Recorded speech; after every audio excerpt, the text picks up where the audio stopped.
The Chief Justice oversees the Judicial Conference, which, as the senator points out, is a creation of Congress. It is the way in which rules are set for the federal judiciary, and that is the Chief Justice's administrative job.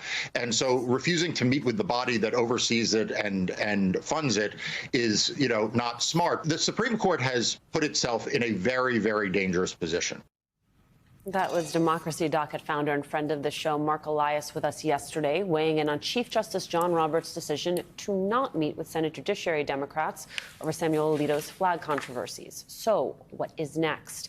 Politico says there are a few options to hold Alito accountable. In theory, Congress could act, but members of the House and Senate don't agree on much these days. And issuing a subpoena to Alito or Chief Justice John Roberts, moves so monumental they could be seen as a challenge to the separation of powers are difficult to imagine.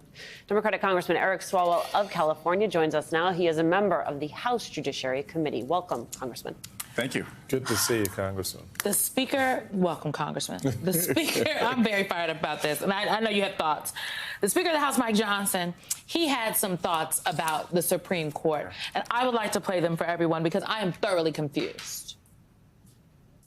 I do believe the Supreme Court should step in. Obviously, this is totally unprecedented, and it's dangerous to our system. I think that the justices on the court, I know many of them personally, I think they're deeply concerned about that as we are. So I think they'll set this straight, but it's going to take a while. You're right. The process takes a while to play out. This will be overturned, guys. There's no question about it. It's just going to take some time to do it. Well, the Chief Justice won't meet with the head of the Senate Judiciary Committee because, optics. But somehow these justices are having conversations with the Speaker of the House about a case. Please make it make sense. This is stressing me out. How is this okay? And when are the Democrats just going to march up to the Supreme Court and knock on the door and say, we are going to have this discussion right now? Well, I'll tell you, standing on virtue or being on Mount Olympus the day after the election when we lose everything and saying, but we upheld the independence of the court, that's not going to save us. And if Speaker Johnson has some sort of back channel to the court, we should find out about that.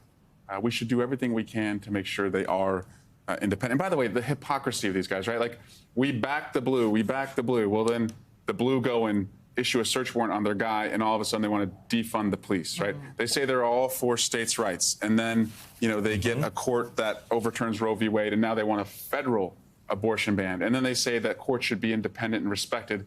But by the way, if we need to, we can back channel to them. It's not about the Constitution. It's just about serving Trump. But I want to double down and emphasize what Simone just said. And I think it's important for the American people to understand this context. I mean, you cannot tell me in the one instance that,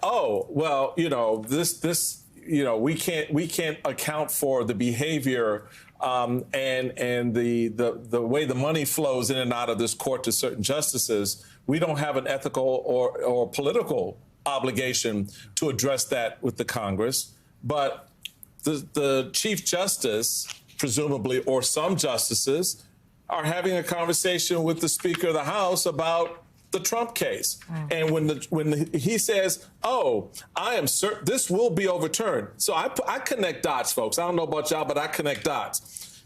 Johnson says, I think they are deeply, meaning the justices that he's spoken to, are deeply concerned about this case. Really? So you had a conversation about the Trump case just now with which justices did you talk to? Because this matter may get in front of that person. So this is for me, it's not a dilemma for Democrats in the Senate. This is not a dilemma. Yeah. You demand the conversation with the Chief Justice because this is flagrant violation of crossing lines politically. They're not supposed to be having conversations about a case it's going to get to them eventually. And when the Speaker of the House says this will be overturned, there's no question about it. If the Republicans had subpoena power, and a Democratic Speaker of the House was saying, we got a back channel to the court, do you think they would just say, let's respect the independence of the court? Absolutely not. Absolutely not. That is not how they work. And again, virtue is not going to serve us well. And we have the virtue of actually being on the right side of this. So again, some sort of false modesty that we have about what we should or should not do. That's not working right now. Yeah, I just think the Senate needs to go. I'm sorry, Lisa, go ahead. No, I think we'd all like to see some of the energy that Republicans are bringing for Alvin Bragg brought to their colleagues in the Supreme Court. You got Jim Jordan calling for Bragg, Colangelo to testify before the Weaponization of Federal Government Committee in a pair of letters. They're really good at writing letters, Congressman, less good at actually passing legislation that helps the American people. But it is a lot of look over here, not over here. If they applied sort of their outrage to an appearance of bias, forget about actual bias, just an appearance of bias, which is the standard that the Supreme Court's supposed to operate from for a recusal, they should be hair on fire about what is happening at the Supreme Court. And by the way, if the verdict came back not guilty, or if it was a serious hang in the direction of not guilty, you would be justified in saying, you know what, let's bring Bragg in here. Let's ask him questions about why he did this. Or at least I would give you some benefit of the doubt. But to attack the verdict is not an attack on Bragg. It's not an attack on the DOJ. It's not an attack on the prosecutors who tried the case or an attack on the judge who presided over it. It's an attack on 12 jurors. And so why don't you just come out and say what you really want to say, which is that those jurors, in your minds, are liars. And they're fraudsters, but they won't say that, so they're going to attack everyone else, because the truth is these were Donald Trump's neighbors. He chose to live in New York City. He committed his crimes in New York City, and his neighbors in New York City said you're a fraud. Congress has no jurisdiction over the state courts, which is, I'm just kind of like, they want us all, they think we're stupid, I think. And so I'm just here to say, not I, said the black cat. What are the Democrats going to do, sir? What is the strategy? What is happening? I know it's about to be summer. People out here campaigning, everybody trying to keep their seat. What are Democrats going to do? Because I believe we said it yesterday, when they go low, folks have to be willing to go toe-to-toe. And I'm not seeing the toe-to-toe. Yeah, so in the Senate with subpoena power, they should go on offense.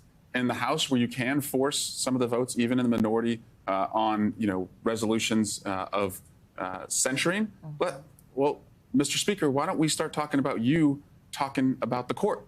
And we have the Attorney General on Tuesday coming in, and you can, I promise you, they will focus entirely on this case. We should be on offense. Always point out that Jim Jordan is 700 plus days in defiance of his own subpoena, but also, just as you said, push back about this Bragg nonsense, and then make sure that voters understand in the next 5 months, this is a question of the character of Joe Biden or the corruption of Donald Trump, and frame it that way.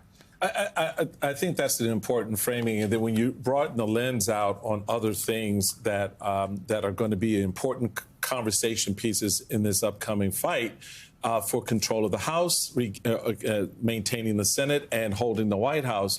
Narratively, what else? We were talking with Quentin Fulks and others this morning about the political side of this, being on the ground. Jamal Bowman, Congressman, whom you know very well, was on yesterday talking about the ground game, being on the streets. Yeah.